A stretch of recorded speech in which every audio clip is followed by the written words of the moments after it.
Thank you, Mr. Chairman, and I am looking forward to our partnership on this committee and the oversight hearing that we have scheduled here today. Very important one for all of the reasons that you have mentioned, and I too want to welcome our witnesses. Your participation, your testimony really will help set the direction for us this Congress. You've outlined, Mr. Chairman, some of the priorities, and I think it is important to recognize and acknowledge that we do. This committee takes seriously the priorities of our Native communities. They've guided the legislation that we've seen come out of this committee over the years with strong and unified tribal voices, laying out the needs of tribes. We've seen passage of significant pieces of legislation. You think about some of the ones in recent years. It was the Tribal Law and Order Act, the Indian Child Welfare Act, the Indian Arts and Crafts Act, the Native American Languages Act, the Native Act, Savannah's Act just last year, so many others. I have been really proud to have worked to help shepherd the reauthorization of the Indian Healthcare Improvement Act. I worked on Native youth suicide issues with former Chairman Byron Dorgan. The work that we've been able to do support Native education and language programs. As we advance the Alice Spotted Bear and the Water Soboleff Commission on Native children. So many great initiatives here.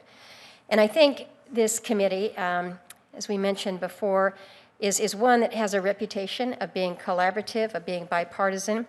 And I think that the work that we do to address the extraordinary diversity of tribes is an important priority, and this committee will continue to do so. So whether it's targeting pandemic relief or addressing structural barriers to economic recovery, there are varying needs on reservations that face Native Hawaiians or Native people in Alaska, so hearing from leaders such as we have today is critical to our effort. And when we think about diversity, it is a reminder to us all that the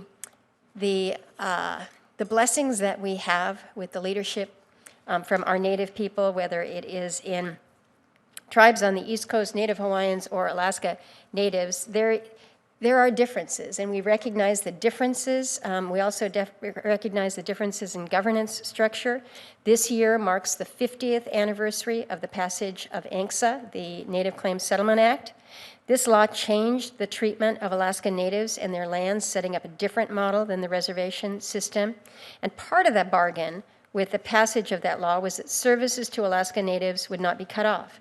Angsa was amended to include a provision that eliminated all doubt as to whether the federal service obligation to Alaska Natives remained after the passage of Angsa, and ensuring that the legislation continues to be fully implemented and meets the goals and the intent behind the law has been a commitment of mine while senator.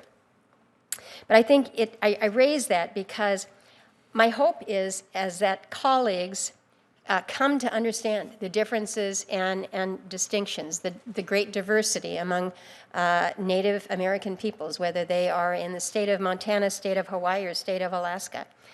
We all recognize that this country, the United States, has a unique fiduciary trust obligation to American Indians, Alaska Native, Native Hawaiians, wherever they are, and it'll be the goal of this committee to ensure fulfillment of these trust and treaty obligations. So it's about listening first and foremost. I'm hopeful that we're going to get to a place, Mr. Chairman, where we have the ability to move about more freely, where we are able to not only see our Native leaders here in person in the committee, but that we will be able to get out into their communities, out to visit on reservations, to visit with tribes, and again, continue that very, very important dialogue.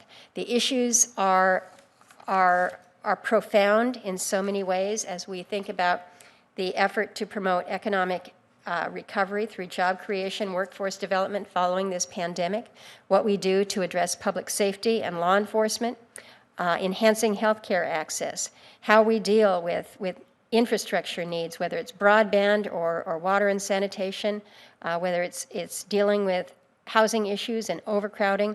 There is so much to be done, and I'm looking forward to taking up these efforts. Today, we're going to have an opportunity to receive testimony from an Alaska Native witness and a leader and a friend of mine. Julie Kitka is president of the Alaska Federation of Natives. AFN is the largest statewide Native organization in our state, more than 140,000 Native people.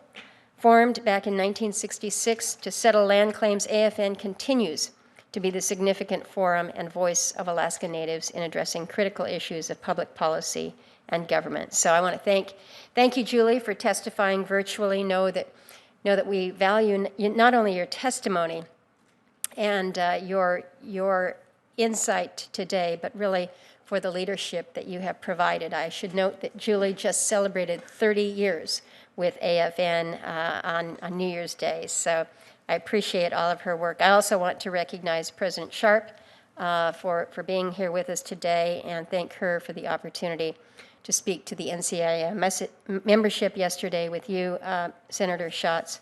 And again, good engagement. I'm looking forward to today and to this Congress.